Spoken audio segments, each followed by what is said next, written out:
I have asked our speaker to come on tonight because she just really means the world to me.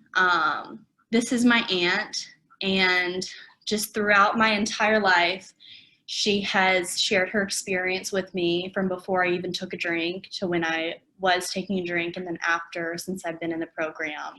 She's shown me her strength just through example, because she's been through a lot in her life, and has always found a way to make the program first.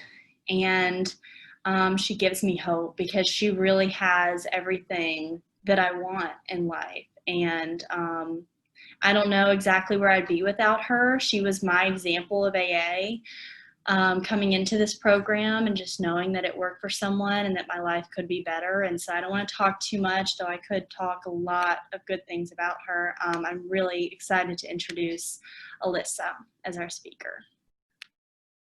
And I'm going to unmute you now, Alyssa. Okay. All right. Hey, everybody. I'm Alyssa, and I am an alcoholic and Hi, Alyssa. am a grateful member also of Al-Anon and ACOA.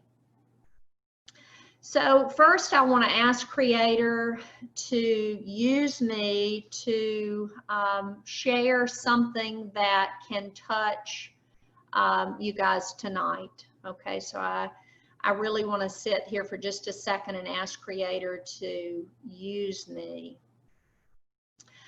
So the first thing I want to say is that I am sober today because I sit on the shoulders of some really incredible spiritual giants. I have got a sponsor who has a sponsor, and these guys have been in my life now for 17 years, and they are just rocks of Gibraltar for me. And so, you know, I have not done this alone. I've done this from coming to meetings and trying to incorporate the principles of the program in my everyday life. I'm going to share today what it used to be like, what happened, and what it's like today. And I'm going to try to do that as quickly as I can. I grew up in Mississippi, and I'm a middle child. I have a beautiful older sister and a adorable, loving, just huge-hearted brother that is they're both my best friends because they know me better than anybody ever will. I grew up with a parent who struggled with addiction and another parent who struggled with cancer. If you ask all two of my siblings what it was like growing up, they would tell you a different story than I'm about to tell you today. But this is my perception, and my perception actually has changed a lot over the years, but this hasn't changed. There was something that just felt like it was missing when I was coming up.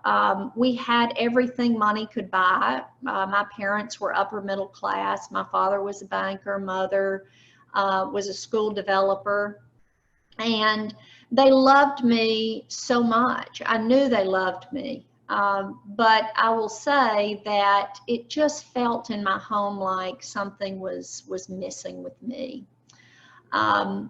I didn't know quite what that was, but I knew that I just didn't quite feel right. I was anxious all the time, and I was anxious because I thought I had to figure everything out all at once.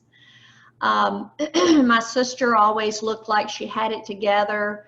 You know, my sponsor told me, don't ever compare yourself to someone else because it's not apples to apples. You're comparing yourself to the way you think someone is, and that's not true at all. But my sister was beautiful. She was popular.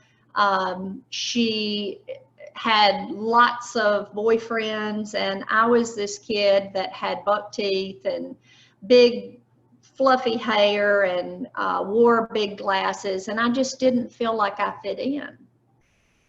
And so my sister came home one summer. She was having some problems and moved back home. And she told me I was 14, and she said, well, I think it's time for us to go and get you drunk tonight. And boy, was I excited. Um, you know, that night, I don't remember much about it, but it was my first drink, it was my first drunk, and it was my first blackout. And what I'm told is there was a lot of vomit, there was a lot of yelling and hollering and cussing, and most people after a night like I had would have said, I don't ever want to do that again. But I woke up that morning and I said, I want to do this as often as I possibly can. And so I drank every weekend. I didn't drink every day, but every time I drank, I blacked out and I got drunk. And you know, I began to, over the course, I drank only 7 years, but in those 7 years, I truly lost control.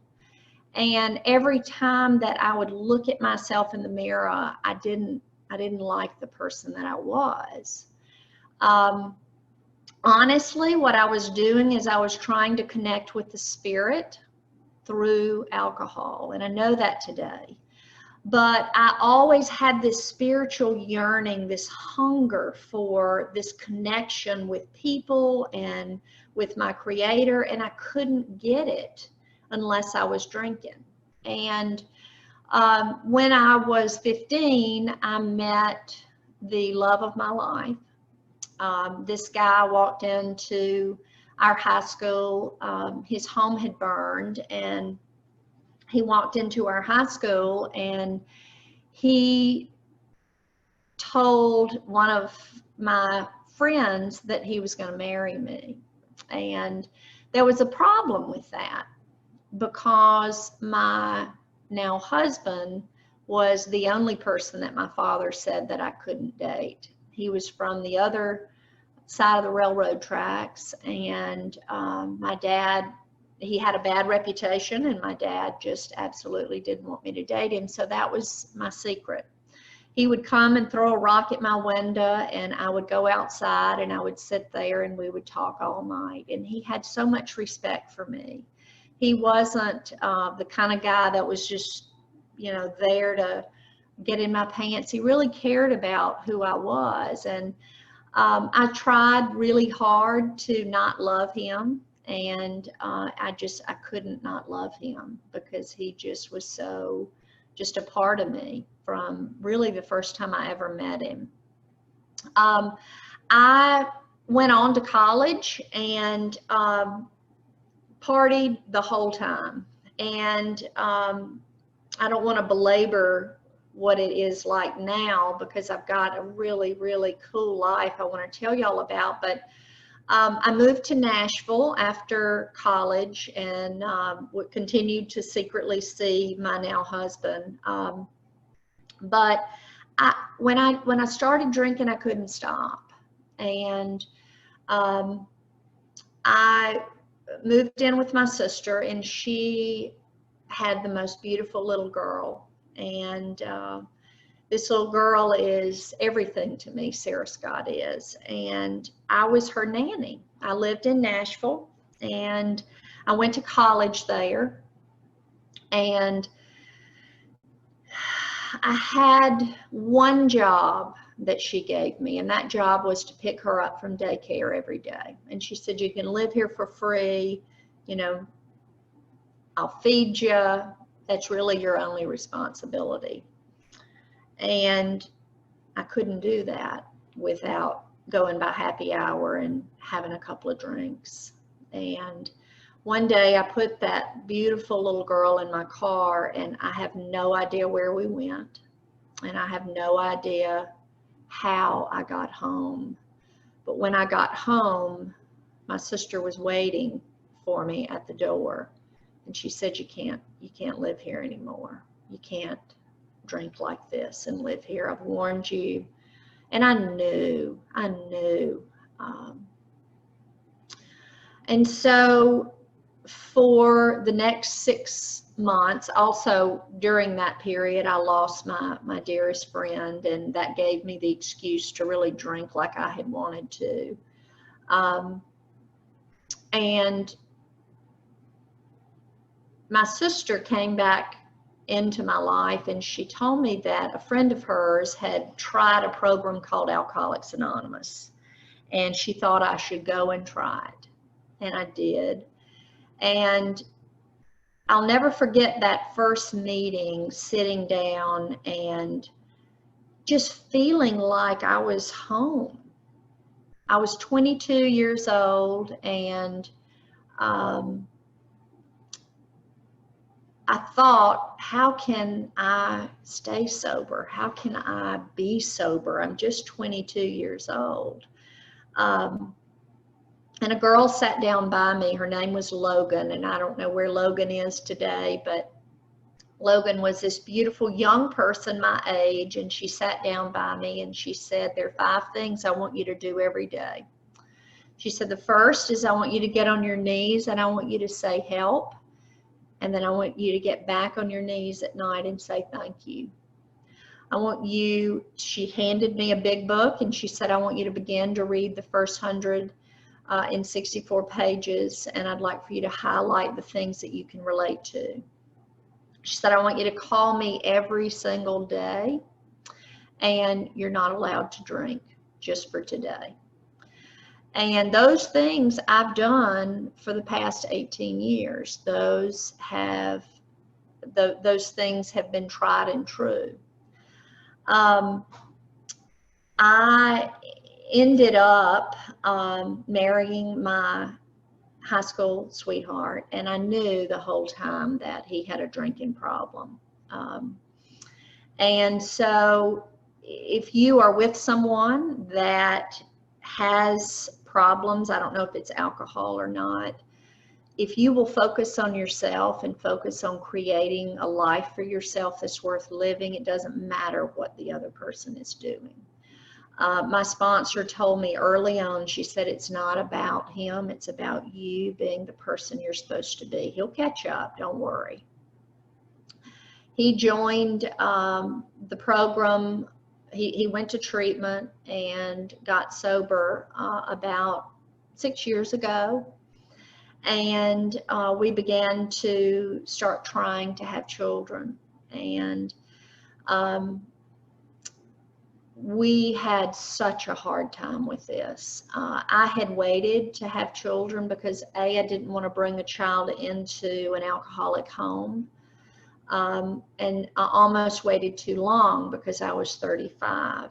And so we lost 3 children. And then we tried in vitro and goodness, everything in the world to get pregnant. And we finally, 17 months ago, had my beautiful little girl, Vivian. And she is the absolute light of my life. You know, talk about God winks.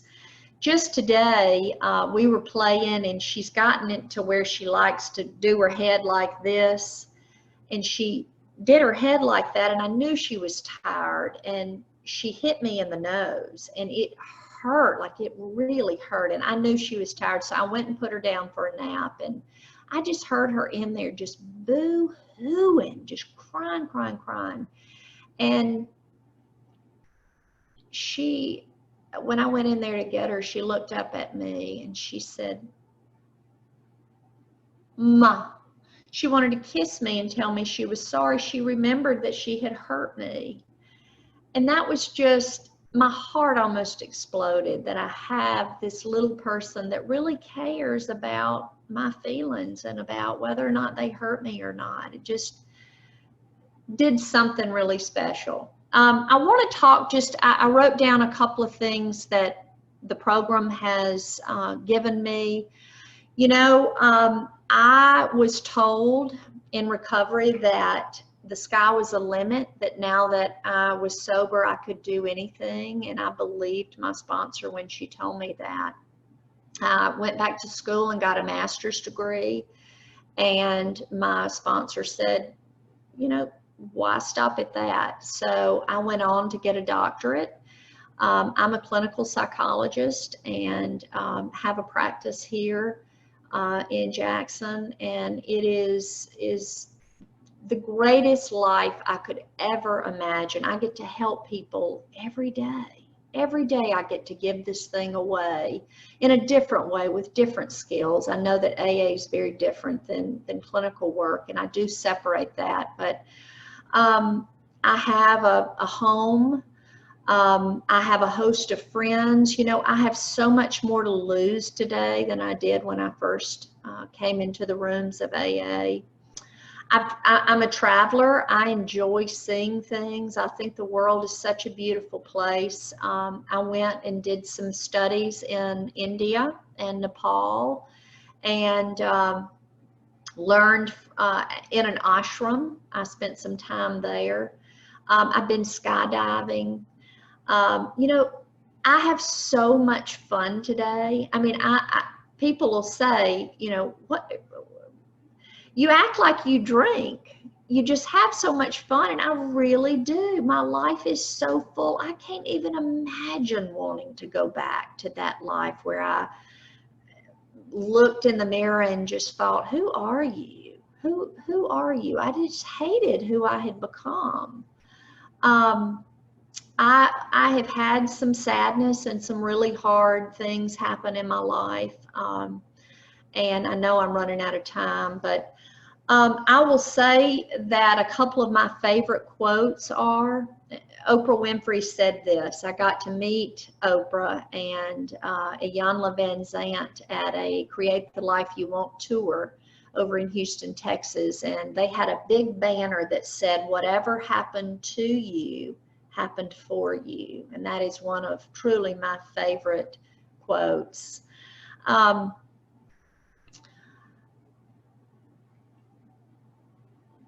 Oh, I know. I wrote down one other thing. I don't want to go over time. You know, at different points in my sobriety, I've needed different things. When I was first sober, I needed a meeting 2 or 3 times a day. And then I had some unresolved issues as a result of growing up in a dysfunctional house. I needed to go to therapy. Polly Pistol talks a lot about emotional sobriety, and she is one of my favorite AA speakers. And she talked a lot about the importance of, if you have things that are unresolved, you need to go and take care of those things professionally. And so I guess when I was 10 years sober, I started therapy. I began to do some Jung therapy, which Carl Jung is one of the reasons AA is what it is. And I met a Jung analyst, and that really changed my life. And, you know, today my therapy is, I love art. You know, I love just creating things with my hands. I love to paint. I've just started stained glass. I am creating a window for my guest room. The 4 different stages of cotton. My husband is a cotton farmer. And so I think that we need different things at different phases in our recovery. So I wanted to say that today.